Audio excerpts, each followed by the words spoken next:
Vous êtes sur Public Sénat, bonjour à tous. Qu'est-ce qui n'a pas fonctionné dans la gestion de la crise sanitaire? Qu'est-ce qui peut-être, doit être même amélioré, notamment au niveau administratif? C'est l'objet de la commission d'enquête mise en place cet été par le Sénat. Cet après-midi, ce sont les syndicats d'internes des hôpitaux qui sont entendus. On regarde l'audition, on en reparle juste après. Qui ont fait 6 ans de médecine et qui sont désormais à temps plein à l'hôpital pour prendre en charge les patients jusqu'à la fin de leur internat et l'obtention de leur diplôme d'enseignement supérieur. Pendant cette crise sanitaire, les internes ont été en première ligne. Ils représentent 25% des médecins hospitaliers et 40% des médecins dans les CHU. Et habituellement, les internes sont indispensables au fonctionnement des hôpitaux. C'est important pour moi de revenir sur le contexte dans lequel cette crise sanitaire est arrivée. Quand a commencé la crise sanitaire, nous avons mis fin le 19 février à une grève historique qui a duré 70 jours, dans laquelle nous nous sommes fortement mobilisés contre les manques de moyens et de personnel. Je tiens à signaler que pendant ces 70 jours de grève qui a été massivement suivie, aucune de nos revendications, notamment sur les questions du temps de travail et des situations d'épuisement professionnel que nous avons fait remonter, n'ont été entendues. Nous avons fait en 2019 une enquête qui a retrouvé un temps hebdomadaire moyen de travail qui était de l'ordre de 56 heures. Et ce que nous demandons, c'est que la réglementation française permette un décompte horaire du temps de travail des internes pour ne plus dépasser la réglementation européenne qui est de l'ordre de 48 heures. Là-dessus, nous avons eu un refus à l'époque de Madame la ministre Agnès Buzyn.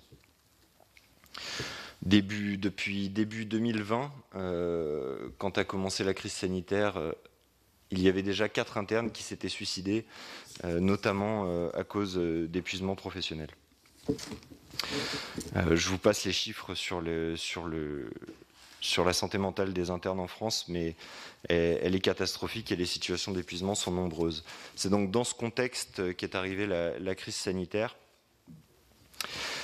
Et ce que je dois dire tout d'abord, c'est que dans nos rapports avec les instances nationales, qui sont d'habitude d'assez bonne qualité, avec des réunions bi-hebdomadaires, nous discutons avec les conseillers des cabinets, notre interlocuteur est le directeur de cabinet. Et bien là, il y a eu un retard à l'allumage, puisque nous avons écrit un courrier le 19 février pour être reçus par les cabinets. Et ce n'est que le 19 mars que nous avons enfin eu une réponse et une proposition de rendez-vous. Donc il s'est passé un mois de latence pendant lesquels nous n'avons eu ni consigne, ni initiative des différentes administrations pour nous permettre notamment de réaffecter les internes là où il y en avait besoin. Nous avons donc décidé de prendre l'initiative de ces réaffectations afin de placer les internes des services qui étaient les moins surchargés dans les services où il y avait besoin d'eux, c'est-à-dire les recenser, faire état de leurs compétences pour pouvoir les replacer. Nous avons aussi réalisé un appel à la mobilisation générale des internes pour faire revenir tous ceux qui étaient en vacances, en disponibilité, en année recherche et qu'ils puissent prendre leurs fonctions. Je dois dire que là-dedans, les administrations ont été particulièrement absentes. Nous avons dû créer nos propres cellules de crise pour l'organiser, comme la cellule de crise de l'Île-de-France, dont Julien pourra parler plus amplement, pour organiser toutes ces réaffectations.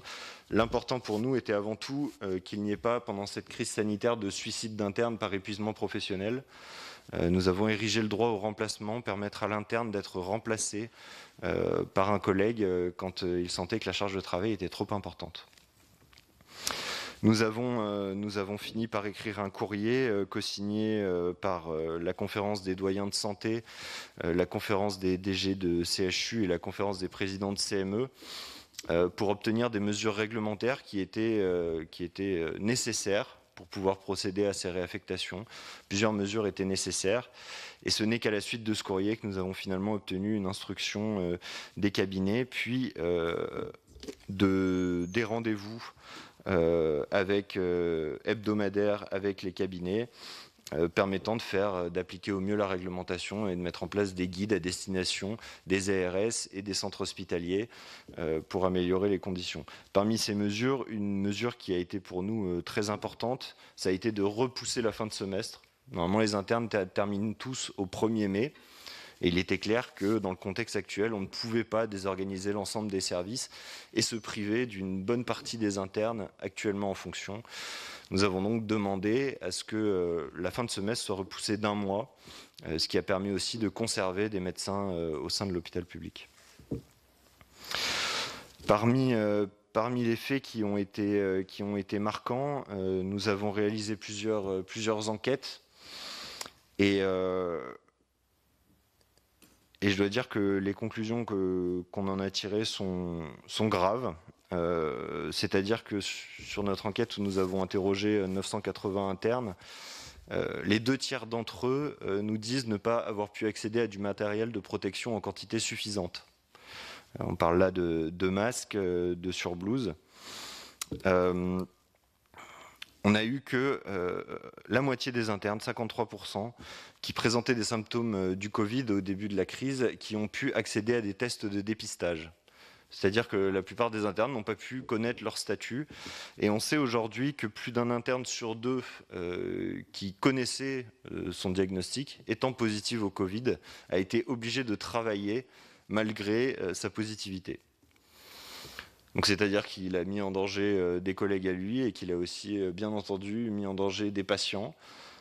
Nous savons que les soignants, et particulièrement les internes, sont une source de contamination pour les patients. Pourquoi est-ce qu'ils ont dû travailler? Parce que les politiques de gestion des ressources humaines des hôpitaux, notamment à destination des internes, sont de très mauvaise qualité. La durée moyenne des arrêts maladie a été de 8 jours. Il n'y a eu aucun contrôle, aucune surveillance et surtout le personnel était manquant. On ne pouvait pas, dans les services, se mettre en arrêt maladie et arrêter de soigner les patients. Je tiens à rajouter que 5% des internes infectés ont présenté une forme sévère de la maladie. Heureusement, nous n'avons pas eu à déplorer la perte d'un interne, mais un certain nombre a été hospitalisé pour cette maladie.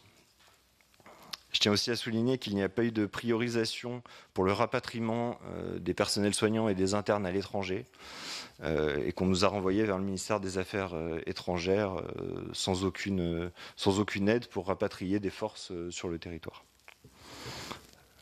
Je pense que les 10 minutes sont passées, je laisse la parole à Julien.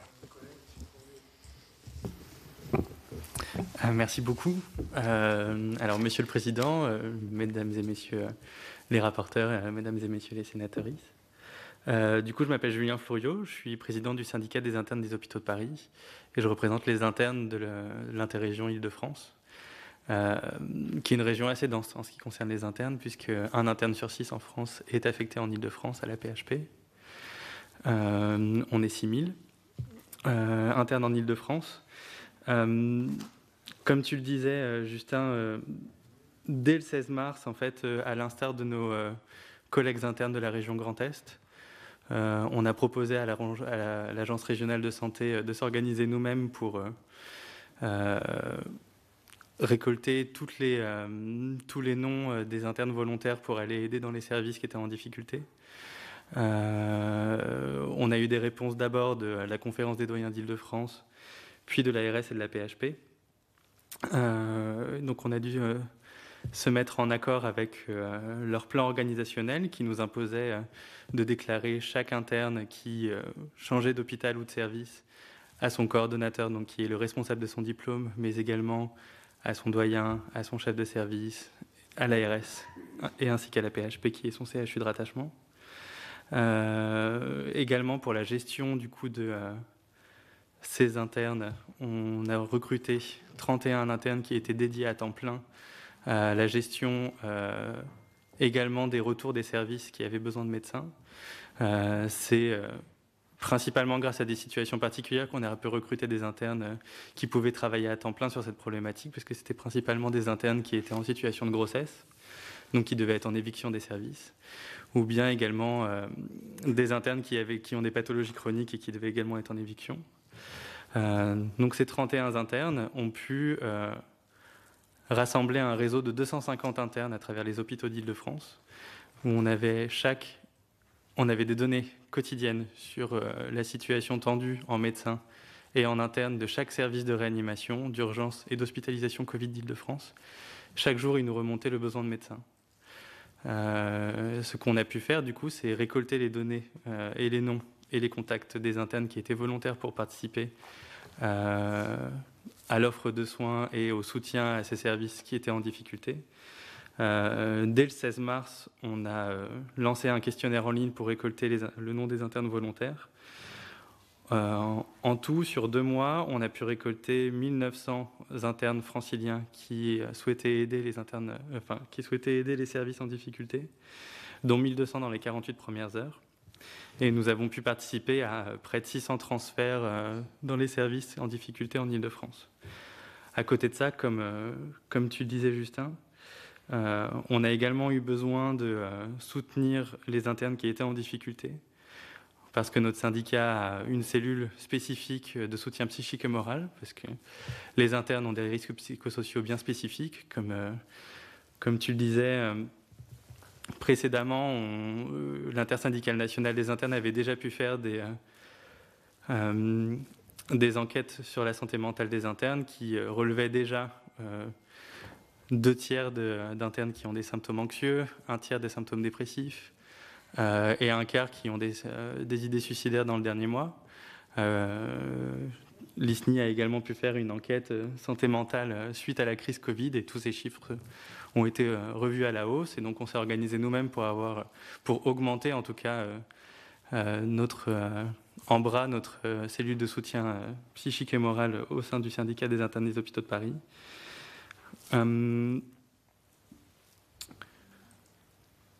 En ce qui concerne également la gestion des internes du coup à travers l'Île-de-France, c'est que on est répartis habituellement dans près de 180 hôpitaux partout en Île-de-France, que ce soit dans l'intramuros ou dans les départements de la Grande Couronne.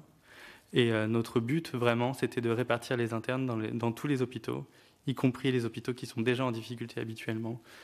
Je pense par exemple à l'hôpital de Longjumeau qui est déjà en difficulté habituellement, qui est en manque de médecins. Notre volonté, c'était vraiment de répartir l'offre de soins sur l'ensemble des territoires franciliens.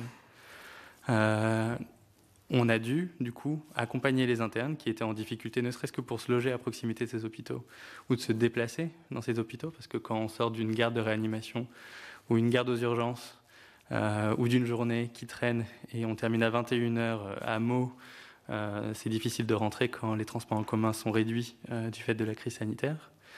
Du coup, on s'est arrangé également avec cette cellule de crise pour obtenir des logements et des facilités de transport pour l'ensemble des internes qui étaient affectés dans des hôpitaux périphériques. Avec un grand soutien de la région Île-de-France qui nous a également aidés avec une conciergerie entièrement gratuite pour les internes franciliens, avec des voitures mises à disposition et des logements, y compris des logements Crous. Voilà, merci beaucoup. Merci à vous. Madame Desroches, notre rapporteure. Merci à tous les deux des précisions que vous venez de nous donner sur le rôle et la situation des internes au moment de la crise. Lorsque vous évoquez ces notions un peu d'organisation qui vous a été propre pour mettre en place ce réseau des internes, quel a été le soutien? Vous avez parlé de la région Île-de-France qui vous a apporté un soutien. Quel a été le soutien de l'ARS dans cette gestion? Le deuxième point, c'est vous décrivez une situation de difficulté psychologique des internes, parfois même avant, on l'a décrit chez les étudiants en santé. Est-ce que cette gestion de crise au moment de la première vague a accentué ces difficultés? Est-ce que vous avez des analyses? Comment vous êtes soutenu sur ce plan-là?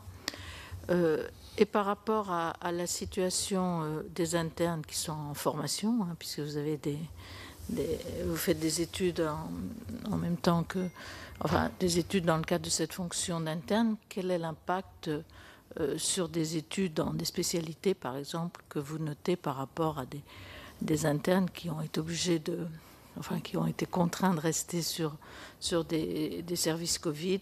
par rapport aux stages qu'ils devaient faire dans d'autres services. Ça, c'est pour cette première partie. Et ma deuxième question, elle porte sur la situation actuelle. Comment vous voyez dans les services sur lesquels vous êtes vous-même ou vos collègues, comment ça se passe, quelle est la situation actuelle, puisqu'on en est maintenant à un stade de couvre-feu pour pouvoir essayer d'enrayer le nombre d'hospitalisations essentiellement dans des services qui sont tendus, enfin qui risquent de l'être, et surtout des services avec aussi des lits qui sont non opérationnels, manque de personnel. Quel est votre avis sur cette mesure? Merci, Madame Vermeillet. Merci, Monsieur le Président. Alors, n'étant pas médecin, bon, je vous entends avec beaucoup d'attention et je suis assez effarée de vous entendre. Bien sûr, nous avons procédé à beaucoup d'auditions déjà avec cette commission d'enquête, mais à un moment donné, on nous a dit que les freins administratifs et financiers avaient été levés et que, par exemple, on avait pu ouvrir des unités, des lits de réanimation en 3 jours. Alors, pourquoi est-ce que c'est aussi compliqué de déplacer des internes d'un service à un autre? Ça, c'est quelque chose qui m'épate. On a bien entendu des praticiens nous dire que il n'y avait plus de frein à un moment donné, et on sait que financièrement, effectivement, il n'y en avait plus. Et sans doute administrativement non plus, puisque quand il faut ouvrir des unités, il faut parfois 3 ans pour arriver à le faire, et là, en 3 jours, on pouvait le faire. Mais ce qu'on pouvait faire en 3 jours sur des aspects techniques, des aspects d'équipement, au niveau des ressources humaines, on ne pouvait toujours pas le faire. Est-ce que c'est ça que vous nous expliquez? Déplacer un interne d'un service à un autre, on ne pouvait toujours pas le faire pendant la crise. Je voudrais que vous me confirmiez cet aspect. Et donc, en quelque sorte, que n'a pas fait l'ARS et particulièrement en Île-de-France, parce qu'au travers de nos auditions, on a carrément eu l'impression que s'il y a un endroit où ça s'était bien passé entre les élus, l'État et puis les praticiens, c'est en Île-de-France. Alors voilà, je voudrais des précisions sur ces aspects-là. Et est-ce que du coup, ces complications au niveau des ressources humaines, est-ce que vous pouvez nous dire si ça ne concerne que les internes ou si ça a concerné tout le personnel? Merci. Je vous laisse répondre à toutes ces questions, dans la mesure de vos possibilités, parce que tout le personnel ne vous concerne pas. Je vais essayer de répondre au mieux. Si jamais j'ai oublié quelques questions, n'hésitez pas à me redire. Je commence par votre question parce que c'est la plus fraîche. Un interne, il est affecté dans un service réglementairement. Pour qu'il change de service, jusque-là, c'était pas possible dans la réglementation. Faut bien voir qu'un interne, c'est un médecin, un prescripteur, et quand il prescrit, c'est par délégation du chef de service, de son chef de service. Quand il prescrit, il met sa responsabilité pénale en jeu et il peut être accusé pénalement d'homicide involontaire. Il y a déjà eu plusieurs cas. Donc nous, on avait besoin d'un support réglementaire pour faire ces réaffectations. Or, ce que j'expliquais, c'est qu'il y a eu un délai, vraiment une sorte de sidération pendant laquelle on n'a pas pu obtenir ce support réglementaire. On l'a demandé tôt, on l'a obtenu le 18 mars. Donc ça veut dire que jusqu'au 18 mars, on a fait des réaffectations, mais on mettait en danger la responsabilité pénale de nos mandants. Donc ça, c'était la première raison. La deuxième, j'ai peut-être plus laissé Julien en parler pour la pratique de la mise en place d'une réaffectation, comment ça se passe et comment ça se passe avec les interlocuteurs pour l'Île-de-France. Et puis j'apporterai peut-être des compléments de réponse pour les autres régions.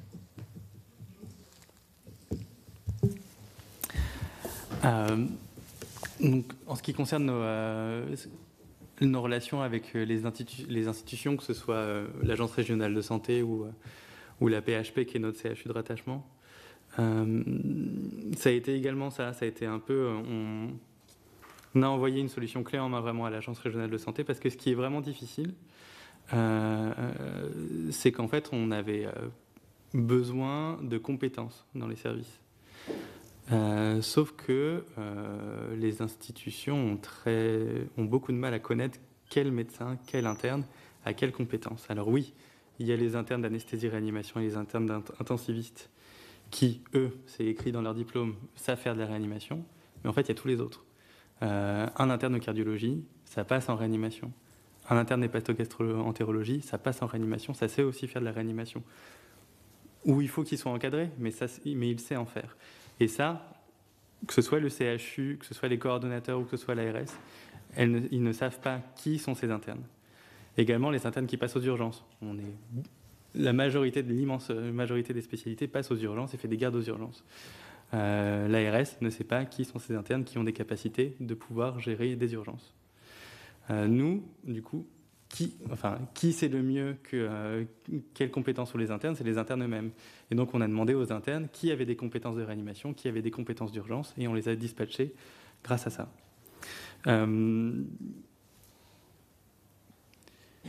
C'était pas compliqué du tout de pouvoir changer des internes de service dans les hôpitaux, parce que, comme tu le disais, en fait, un interne, c'est financé par l'Agence régionale de santé.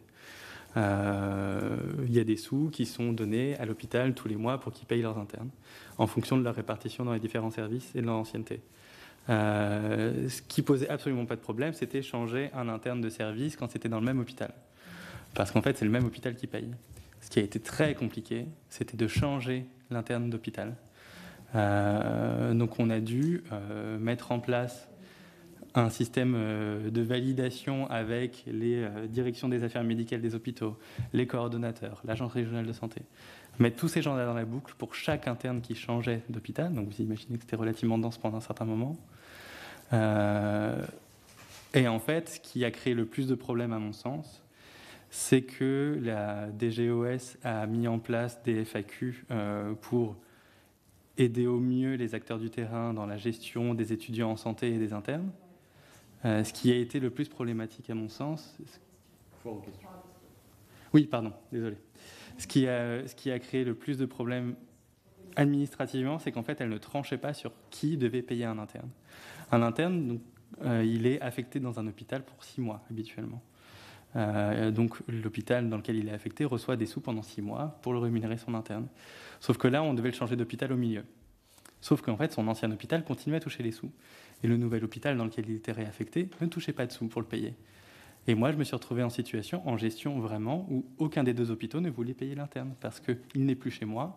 Oui, mais il ne vient pas de chez moi.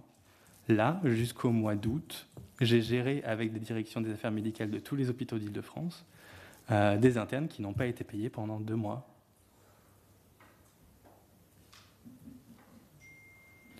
Donc là, et ces internes-là, ils me l'ont déjà dit, ils me l'ont dit d'office, s'il y a une deuxième vague, je ne viendrai pas aider parce que je n'ai pas été payé.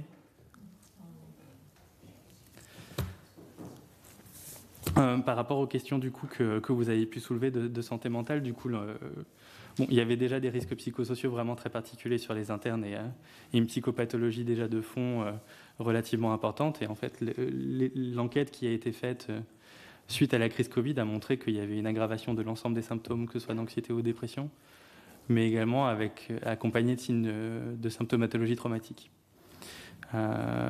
Et nos structures de soutien en fait psychique et morale aux internes, bon, on avait triplé les effectifs pour qu'ils puissent les soutenir et également à ce qu'on puisse les réorienter, parce que du coup ils ont besoin d'être orientés soit auprès de psychiatres, soit auprès de psychologues. Les internes qui ont téléphoné ne serait-ce que pour avoir un soutien psychique, ça a également explosé. On avait vraiment besoin de monde. L'impact sur la formation du coup de cette crise sanitaire pour les médecins, ça a été multiple. Là, vous avez pu en parler beaucoup hier lors de la commission avec les anesthésistes réanimateurs, c'est qu'en fait, les blocs chirurgicaux ont été fermés. Les opérations non urgentes ont été annulées. Oui, mais sauf qu'on a des internes de chirurgie à former.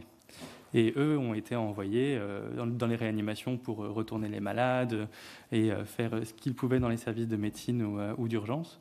Et donc du coup, en fait, on arrive là avec des internes de chirurgie qui sont moins bien formés parce qu'ils n'ont pas fait de bloc pendant 3, 4, 5 mois. Souvent pour du coup, en Ile-de-France avec des terrains de stage très spécifiques et ultra spécialisés, pour lesquels même des internes d'autres régions viennent pour se former. Du coup, là, il y a un manque de formation pendant plusieurs mois. Et également, du coup, les internes qui se formaient à la recherche. Parce que du coup, on avait énormément d'internes qui étaient en laboratoire. Tous les laboratoires ont été fermés. Donc bon, moi, ma situation particulière, c'est que j'étais en laboratoire, mais d'analyse statistique, donc je pouvais faire ça depuis chez moi. Mais par contre, pour tous les internes qui étaient en laboratoire de recherche et qui devaient manipuler, tout a été fermé. Donc beaucoup d'internes n'ont pas été formés à la recherche comme ils l'étaient habituellement auparavant. Si je peux... Je peux un peu compléter ce que Julien a dit. Sur la partie financement des internes, il y a la moitié du financement des postes d'internes qui sont versés par les ARS sur ce qu'on appelle les enveloppes mairie, qui sont une sous-enveloppe de l'ONDAM, et l'autre moitié qui est financée par l'hôpital lui-même, c'est-à-dire globalement sur de la T2A, sur de la tarification à l'activité. C'est cette partie, je pense, T2A qui a entraîné ces conflits entre les différents hôpitaux et le fait que le ministère de la Santé, malgré nos demandes répétées, ait mis un tel temps à trancher sur qui devait être le payeur. Donc on voulait que ce soit l'établissement d'origine qui soit payeur dans tous les cas, mais on voit que les vieilles logiques budgétaires, tout simplement, ont continué à fonctionner.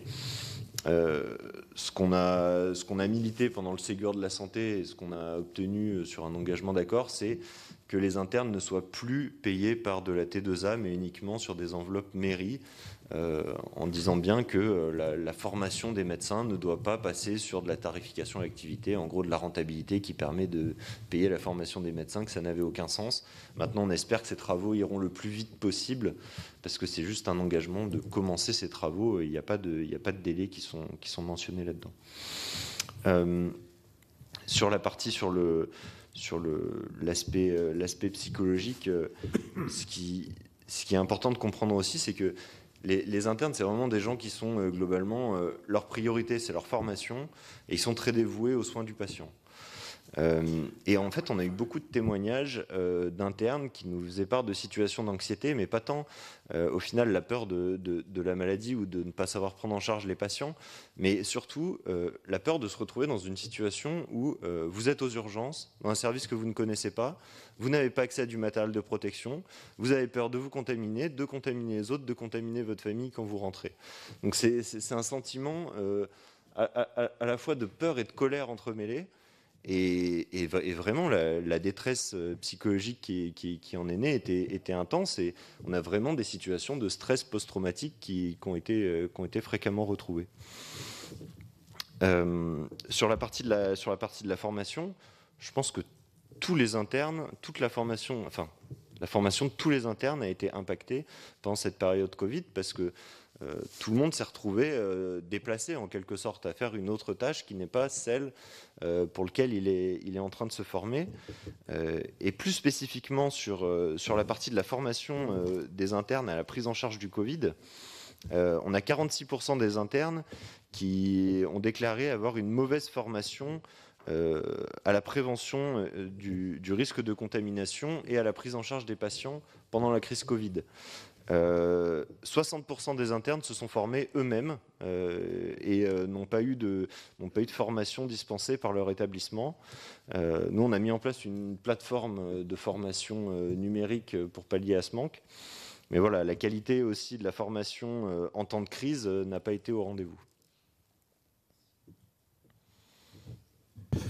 Merci. Je vais passer la parole à Madame Cohen.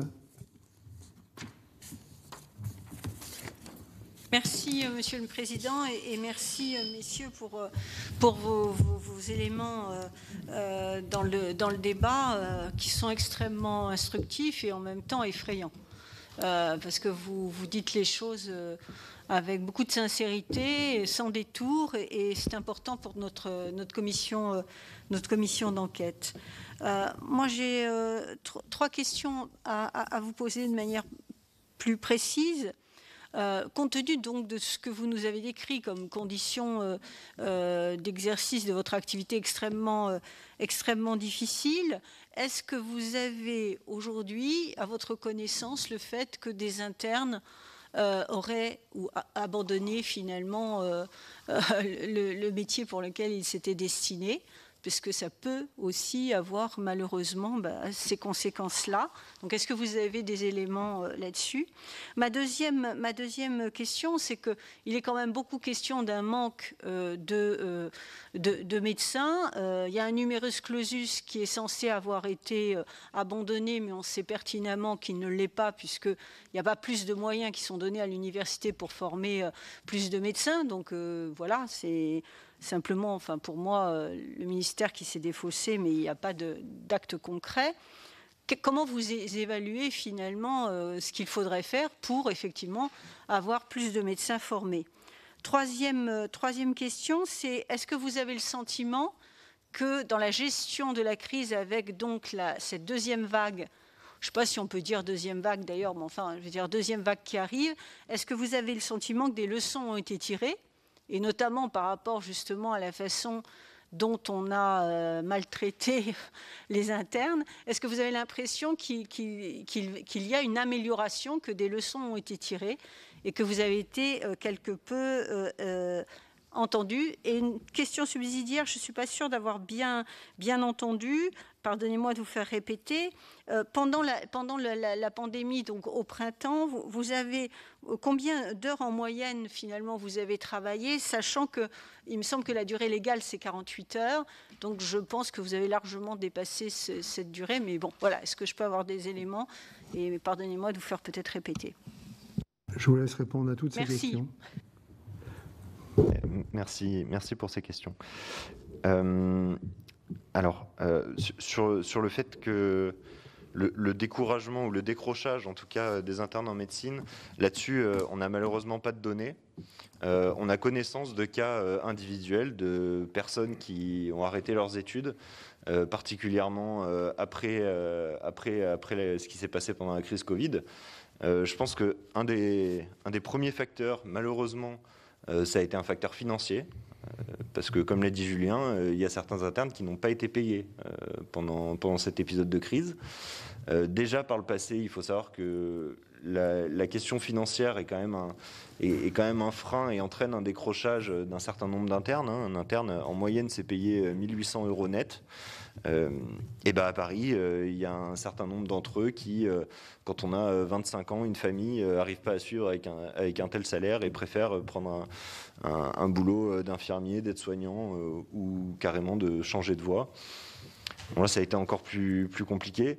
Et surtout, je pense qu'il y a un sentiment qui a été très important, ça a été celui de se dire que les internes étaient dangereux pour leur famille. Vous allez travailler.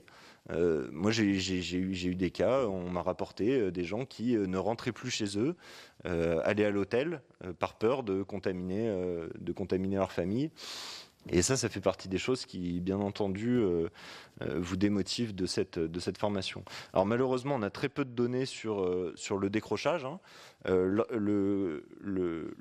national des médecins avait sorti la statistique de 20% des étudiants qui décrocheraient entre le début de leurs études et la fin. Mais malheureusement, actuellement, il n'y a pas de suivi des étudiants en médecine entre la première et la dernière année. Il n'y a pas de statistiques. On est incapable de nous dire combien il y a de suicides, combien il y a d'arrêts maladie. Ceci n'est pas étudié. Donc, certes, il y a une pénurie de médecins, mais si on ne connaît pas les statistiques déjà du décrochage et des causes du décrochage, on ne pourra pas résoudre cette question. Alors après, il y a deux façons de faire. C'est un verre qui se remplit et malheureusement qui fuit. Donc on a deux solutions. Soit on bouche la fuite, soit on augmente le remplissage. Pour ce qui est des fuites, tant qu'on n'a pas ces statistiques, malheureusement, on ne pourra rien faire. Pour ce qui est d'augmenter le remplissage, comme vous l'avez bien dit, les capacités de formation sont actuellement quand même largement saturées. C'est un sentiment qu'on ressent dans quasiment toutes les subdivisions et dans quasiment toutes les spécialités, notamment les spécialités d'anesthésie et réanimation. On ne voit pas vraiment comment est-ce qu'on sera en capacité de former plus d'internes. Alors, il y a bien des pistes qui sont évoquées, mais comme vous l'avez évoqué, nécessairement, ça demande plus de moyens universitaires que ce qu'on a actuellement.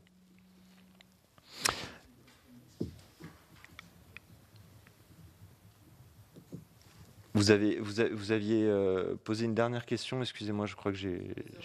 Ah oui, sur les heures de travail, je suis désolé, nous n'avons pas compté les heures de travail pendant cette période Covid. Je pense que ça a été bien supérieur.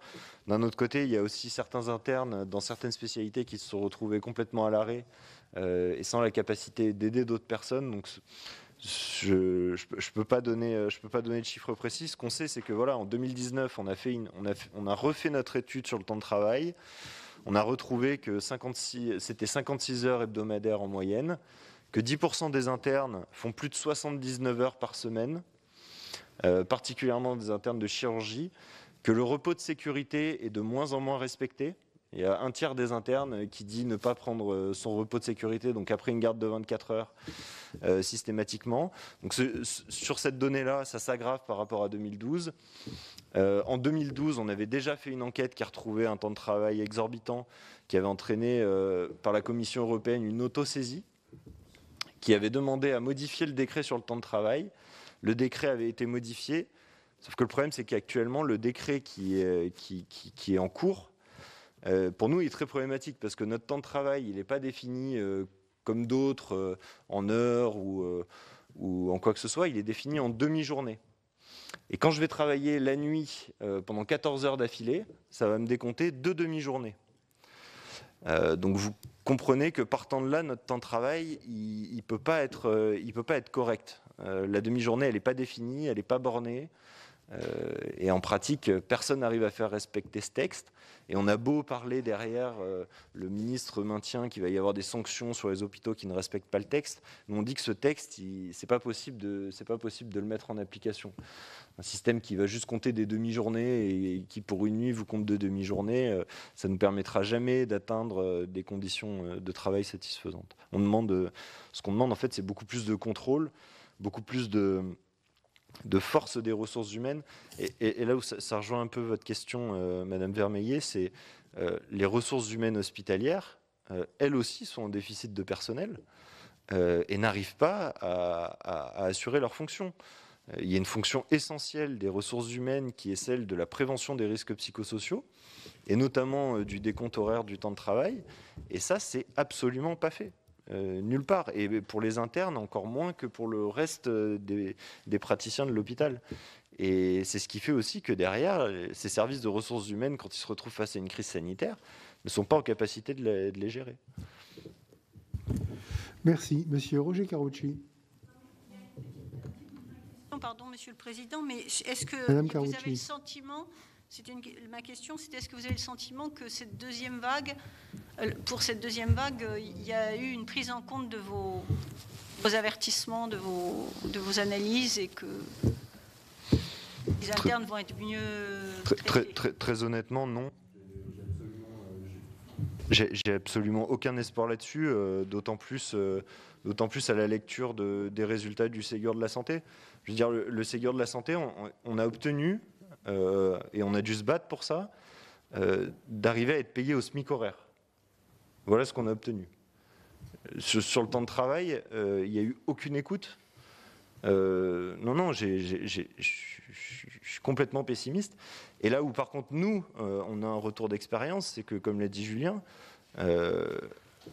énormément d'internes sont épuisés, et ils ont compris que eux-mêmes, en fait, s'ils allaient se porter volontaires, s'ils allaient aider dans les services, ils se mettaient en danger, ils ne le feront plus.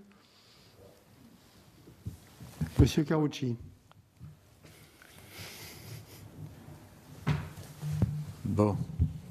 Eh bien, sincèrement, j'espère qu'on n'aura pas le Covid.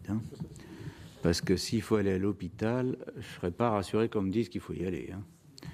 Parce qu'en fait, si je comprends bien, vous dites que, en gros, la moitié des internes ont un retard de formation ou ne sont pas formés à la prise en charge de patients Covid. Vous parlez évidemment des problèmes psychologiques d'un grand nombre d'internes. Vous imaginez ce que ça veut dire d'entendre ça pour les éventuels patients? Parce qu'ils se disent, eh ben, c'est pas gagné, hein. C'est pas gagné, j'espère que je vais rester en bonne santé. Moi, je dois dire que j'ai un peu de mal, parce que on a fait venir ici sous serment, des ministres, des directeurs généraux de la santé, des responsables d'ARS, tous les bravos. Ils nous ont tous dit, alors vous n'imaginez pas ce qu'on a appris depuis mars, vous n'imaginez pas combien on a actualisé les relations, fait en sorte qu'il y ait plus de fluidité, fait en sorte que l'hôpital réponde mieux, fait en sorte que les blocages administratifs, réglementaires soient levés, parce que on sait bien que l'épidémie est là, elle n'est pas terminée. Et puis, quand on vous entend, on a plutôt tendance à se dire, bah, en fait, les blocages ne sont pas levés, les relations inter-hôpitaux ne sont pas meilleures qu'il y a 7 ou 8 mois, la formation des personnels à l'hôpital n'est pas meilleure qu'il y a 7-8 mois sur la prise en charge Covid. Je suis un peu tenté de dire, bon, bah, moi je comprends très bien que le Ségur n'ait pas donné satisfaction sur un certain nombre de sujets, mais si on voulait, on a le droit d'espérer, quelques éléments un peu, comment dire, optimistes. Est-ce que vous avez le sentiment qu'au moins sur certains sujets, la prise en charge, l'organisation, la capacité hospitalière a évolué en 8 ou 9 mois, ou est-ce que vous nous dites aujourd'hui, nous, praticiens directs dans les hôpitaux, nous vous disons tranquillement que mi-octobre 2020, on n'est pas mieux équipé, pas mieux formé, pas plus équipé, pas plus formé que nous l'étions au mois de mars. En clair, courage. Oui, attention à votre réponse. N'envoyez pas notre collègue Karoutchi au suicide, ce serait dommage, on le regretterait. Allez-y, répondez.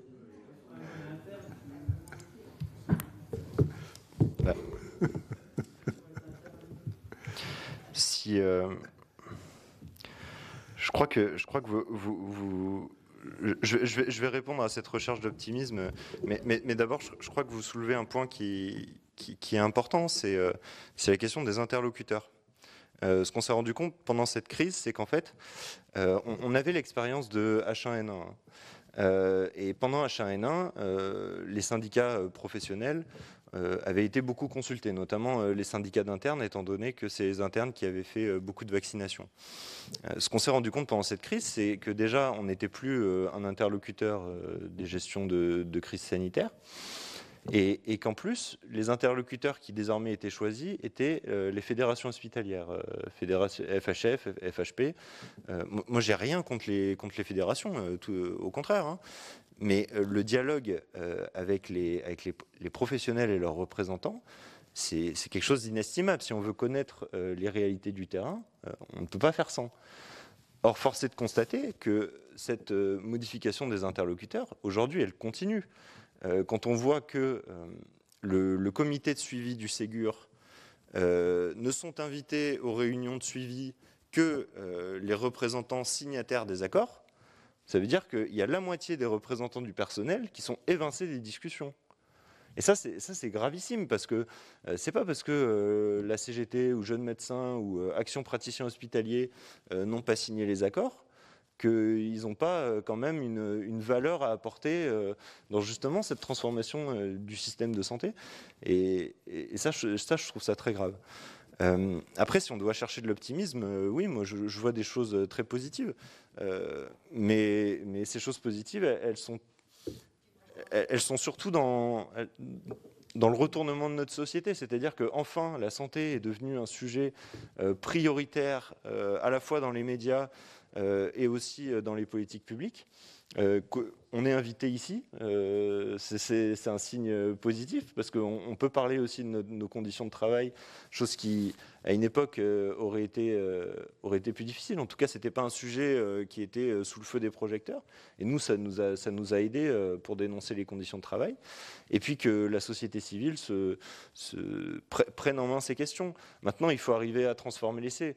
Quand on voit qu'il y a un projet de loi de la sécurité sociale avec un Ondam qui nous envoie encore vers des restrictions budgétaires, et ben ça veut dire qu'on va encore fermer des lits. Voilà, on a fermé près de 2000 en 2019. En 2019, oui. Et voilà, on prévoit en 2021 d'en fermer encore. On prévoit de faire encore des économies. Je veux dire, quand on regarde les conditions de travail, il n'y a pas que les questions liées à la crise sanitaire.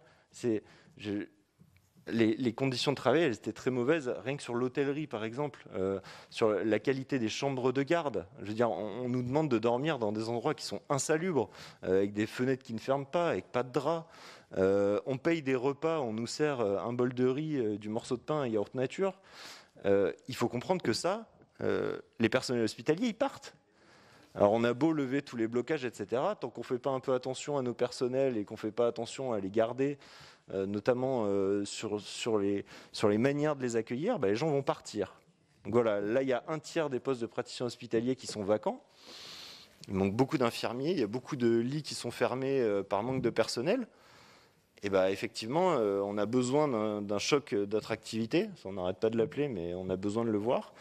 Et puis on a besoin de faire revenir des personnels, sinon non, ça va pas s'améliorer. Donc l'optimisme, c'est que vraiment, vous et la société prennent en charge ces mesures et fassent en sorte qu'il y ait à nouveau les moyens nécessaires pour faire fonctionner correctement le système de santé. Ouais, pour compléter un peu, moi j'ai l'impression également que ce qu'il y a de positif dans cette crise, c'est que les professionnels de santé sont pleins de résilience. Et c'est que quelque part dans ce chaos qu'a été la crise sanitaire, il y a aussi un sens, c'est qu'en fait la santé publique et la santé de la population, c'est aussi le cœur de notre métier. C'est pour ça qu'on est là. Par contre, on ne nous donne pas les moyens de le faire. Et ça, comme tu le disais, il y a vraiment ce sentiment mélangé de colère et de peur quand on va à l'hôpital tous les jours maintenant. J'ai pas l'impression que, par contre, vraiment, dans le même sens que la gestion RH à l'hôpital n'ait changé. Vraiment, l'hôpital, pour moi, est redevenu le même qu'avant la crise Covid. Les gestions RH sont exactement les mêmes. On a exactement le même niveau de lits fermés par manque de personnel dans les hôpitaux.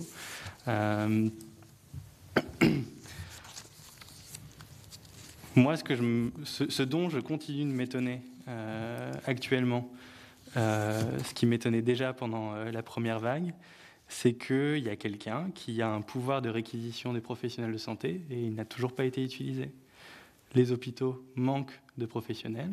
Les préfets ont la possibilité de réquisitionner des professionnels de santé. Ça n'a pas été fait. Et ça n'est pas encore fait. Pourtant, il y a des grilles de rémunération qui sont prévues pour les personnels de santé réquisitionnés. Ça n'est toujours pas fait. Donc moi, qu'est-ce que je dis à mes internes qui ne veulent pas retourner à l'hôpital aider une deuxième fois pour ne pas être payés pendant 3 mois et qu'à côté de ça, il y a un décret spécifique qui écrit noir sur blanc ce qu'ils doivent être payés pendant une réquisition et qui les paye beaucoup mieux que le SMIC horaire pendant une garde de 12 ou 24 heures. Qu'est-ce que je leur dis ?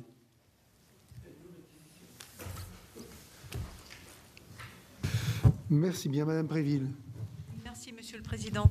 Merci pour votre présentation qui est faite avec beaucoup de sincérité. J'avoue que je suis très émue, en fait, parce que je salue en vous l'engagement de la jeunesse et je voudrais vous faire préciser 2 ou 3 petites choses que je crois avoir compris.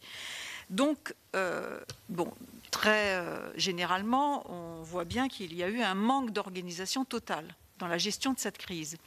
Est-ce que j'ai bien compris que vous avez pris les devants pour vous organiser et que personne, en fait, ne vous avait sollicité pour cela? Est-ce que c'est bien ça? Ensuite, est-ce que vous avez eu l'impression que vous aviez devancé ou que ça allait venir éventuellement, cette organisation ou pas? Ensuite, vous avez bien mentionné que c'est vous qui savez le mieux quel interne est capable de faire ceci ou cela, et que donc, dans un avenir, si on devait organiser davantage la gestion d'une crise, vous pourriez être à même d'être à la manœuvre, en fait, pour faire ce que vous avez fait, d'ailleurs, de vous-même. Et moi, je voulais aussi vous demander sur la formation. Donc, vous dites que 46% ont eu le sentiment de ne pas avoir été formés. Est-ce qu'il faudrait l'inscrire dorénavant dans les formations? Et puis, dernière chose, vous avez dit que vous n'aviez pas pu suivre tout votre cursus habituel. Mais malgré tout, vous avez agi pendant la crise. Et est-ce que ça ne pourrait pas faire l'objet d'une espèce de valorisation dans l'obtention de vos diplômes, parce que vous avez quand même dû, et puis on voit avec quelle énergie vous avez fait ça, donc valoriser cette chose-là et permettre que ça rentre en compte et que ça puisse faire en sorte que vous puissiez obtenir vos diplômes plus facilement. Voilà, je vous remercie. Merci pour ces questions. Effectivement, on s'est mobilisé à notre propre initiative. Pour vous dire, on a fait une assemblée générale qui a regroupé près de 80 personnes de manière dématérialisée, hein, bien sûr, dans toute la France. Et devant l'absence de consignes, on a décidé de s'organiser nous-mêmes. Et effectivement, on pense que c'est ce qui fonctionne le mieux. Ce qu'on déplore, c'est que derrière, l'administration a eu un délai pour se mettre en place, et que souvent, ça a été un frein. Et que ce qui nous a au final donné le plus de travail, ça n'a pas été tant d'identifier les services où il y avait besoin de renfort, et de trouver des volontaires et de déplacer des personnes, parce qu'en pratique, énormément d'internes se sont portés volontaires. Ce qui a été le plus difficile, ça a été de les faire payer. Ça constitue en quelque sorte ça l'aspect optimiste de la chose, c'est que vous avez été très réactif et que vous avez su organiser quelque chose qui n'était pas prévu par les autorités en quelque sorte. Ah oui, la mobilisation des internes, elle a été incroyable, hein. C'est vraiment, on a lancé des questionnaires et on avait près de 90% des internes qui avaient répondu et qui se sont recensés, qui ont mis leurs compétences et qui étaient volontaires pour se mobiliser. Julien disait attendre les réquisitions. On ne voulait pas attendre les réquisitions parce qu'on ne voulait pas attendre que ce soit un préfet, une administration qui ne connaît pas les réalités de terrain, qui nous mettent au mauvais endroit, au mauvais moment. Mais c'est sûr que derrière, quand on se retrouve avec des internes qui ne sont pas payés, ça paraît encore invraisemblable. Excusez-moi, j'ai oublié les autres questions. La valorisation de votre expérience. Alors, la valorisation de l'expérience... en fait, nos diplômes, on finira par les avoir. En fait, pour être interne, faut faire surtout ces stages pratiques. On fera en sorte de rattraper. Nos stages, ils seront quand même validés. Le problème, c'est la qualité de ces diplômes et de la formation qu'on a obtenue. Je veux dire, quand on se passe de 3 mois de formation, Si on veut les récupérer, il faut refaire 3 mois de formation derrière. Donc, c'est un temps perdu qu'on ne récupérera pas. J'ai beau réfléchir et tourner la question dans tous les sens, à moins de faire 3 mois de formation en plus à la fin de l'internat, il n'y a pas vraiment de façon de valoriser ça. Après, ce sera valorisé parce que y en a beaucoup qui ont appris à faire de l'organisationnel et de la santé publique. Et ça, clairement, c'est nécessaire. Et il y a un grand déficit en France sur la formation de tous les médecins à la santé publique parce que, d'accord, il y a une spécialité de santé publique avec des médecins qui ne font que de la santé publique. Néanmoins, nous, ce qu'on dit, c'est que tous les médecins devraient acquérir des compétences en santé publique et pas que, aussi en gestion de projet, en communication, en gestion de personnel. Et pour ça, ce qu'on aurait besoin, c'est que les facultés de médecine, elles s'ouvrent sur l'université. Ce qui n'est actuellement pas le cas parce que actuellement, les facultés de médecine sont enclavées et ce ne sont que des médecins qui forment d'autres médecins.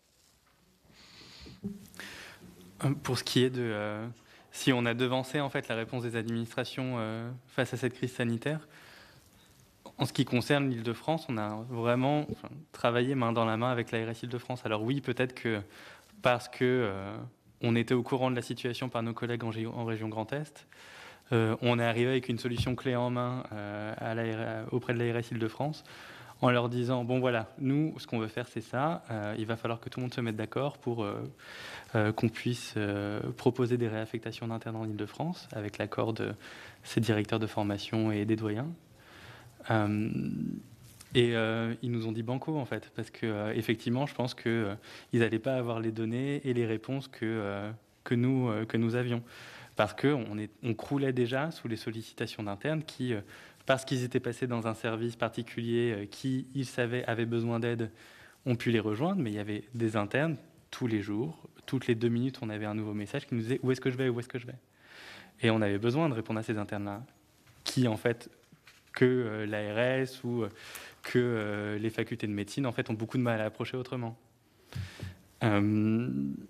Et si on était capable de refaire la même chose là actuellement, je ne suis pas sûr, parce que c'était vraiment une conjonction très spéciale. C'est qu'on avait beaucoup d'internes qui étaient en situation de grossesse qui ont pu nous aider dans la gestion vraiment administrative des flux, mais on avait également beaucoup d'internes qui étaient en recherche, et en fait, du coup, qui étaient dans des laboratoires qui ont fermé. Sauf que là, en fait, c'est la période de l'année actuellement où les internes ne sont pas en laboratoire, ils sont en enseignement. Donc, je ne sais pas avec quels internes je pourrais refaire ça.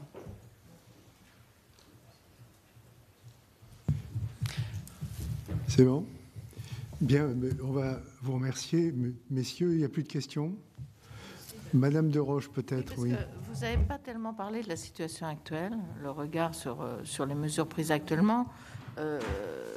Parce que ce qu'on ressent, c'est que maintenant que l'épidémie est sur tout le territoire, avec des degrés moindres, hein, bien sûr, mais sur tout le territoire, alors qu'avant on est passé d'une phase dans le Grand Est pour arriver à la phase Île-de-France et des régions ailleurs plutôt épargnées.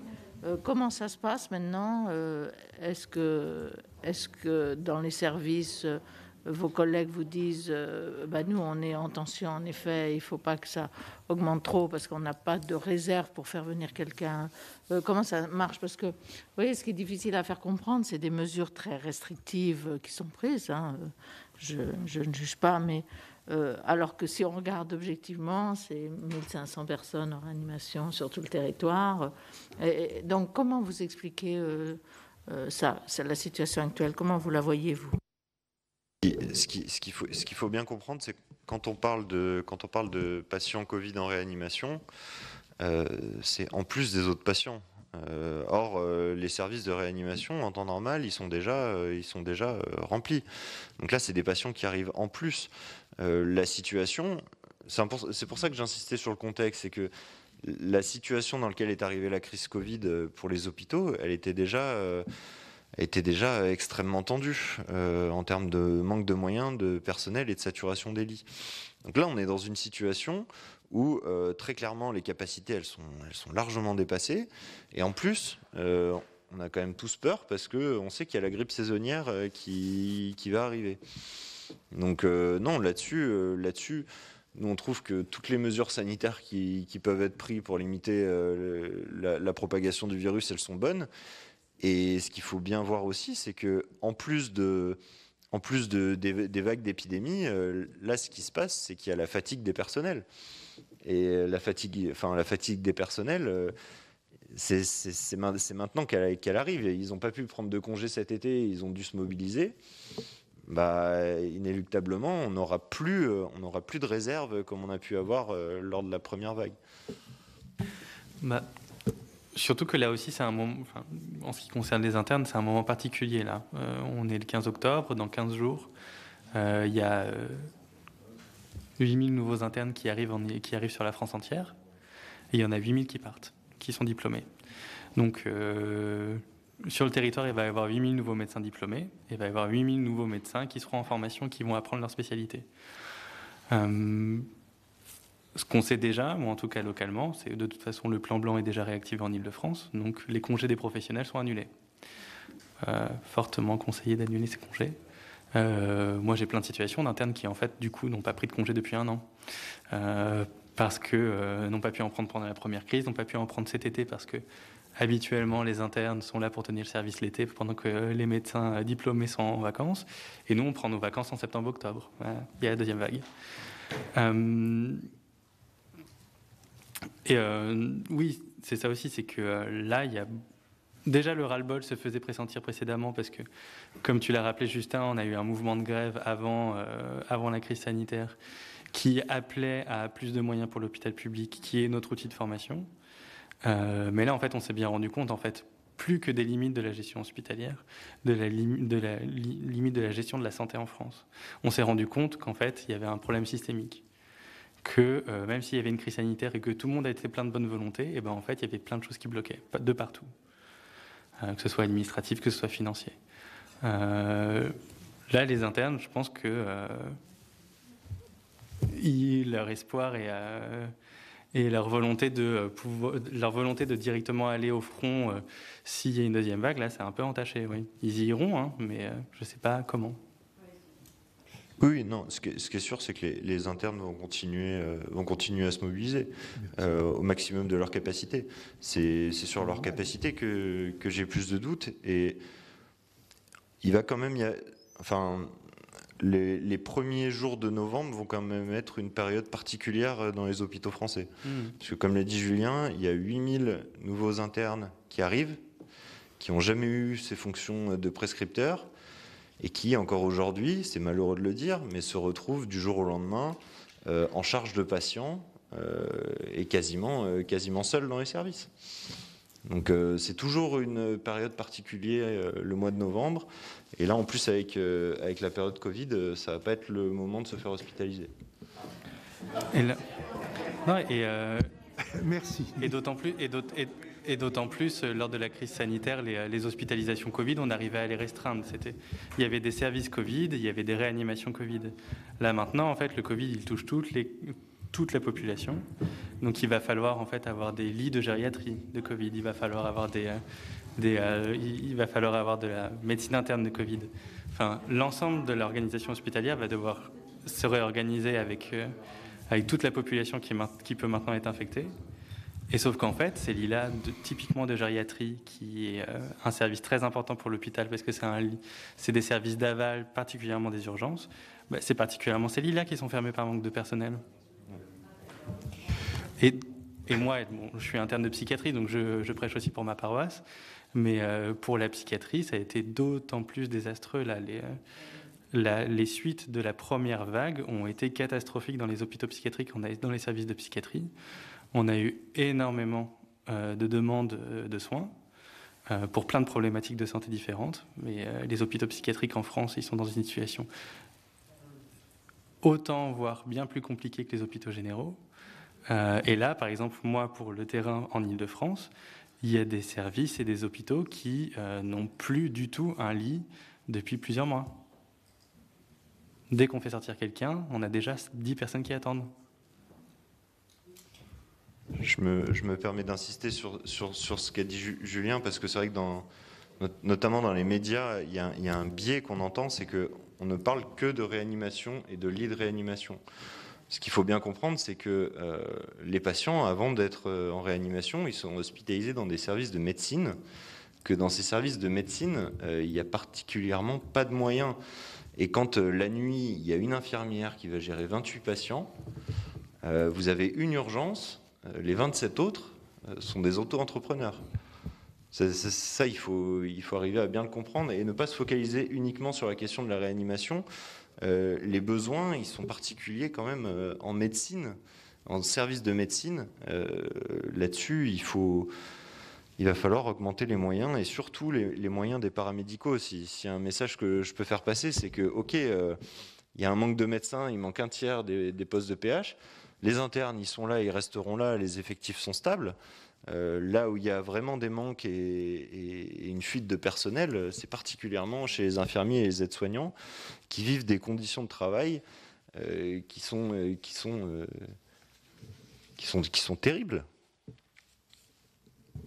Merci, messieurs.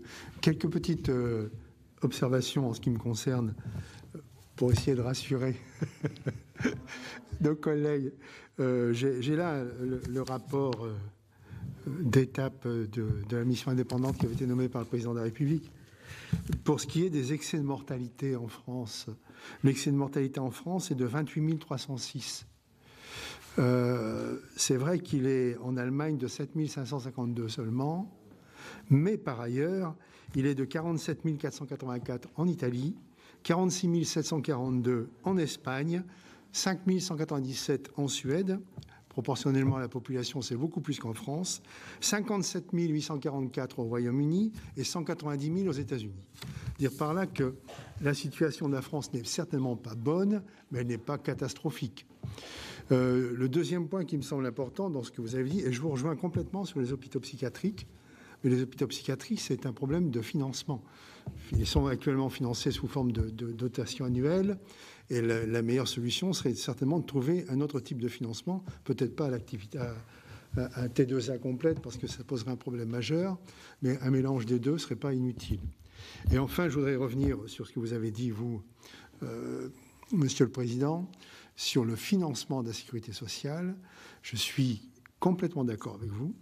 Il faut donner à l'ensemble des personnels soignants de ce pays les moyens de travailler, mais pour cela, il faut et que le gouvernement et que le Parlement, l'ensemble du Parlement, accepte le principe d'un Ondam au moins à 4. C'est-à-dire donc donner chaque année aux soignants, à la santé française, 8 milliards de plus. Mais pas 8 milliards de plus en 2021 et puis ensuite on court, mais 8 milliards de plus chaque année. Il faudra trouver l'argent. Sur ce, merci à vous et bonne journée. Ah mais... Alors, Laurence, ta solution, et je l'accepte à condition que tu acceptes la mienne aussi. Ta solution, je l'accepte à condition que tu acceptes la mienne également. Alain, on en parle, il n'y a pas de souci. Merci à tous. Merci beaucoup. Merci à vous. Voilà pour cette audition des syndicats d'internes des hôpitaux, des syndicats qui étaient donc entendus par la commission d'enquête consacrée à la gestion de l'épidémie de coronavirus. On passe à une autre audition à présent. Florence Parly a été entendue par la commission des affaires étrangères. Une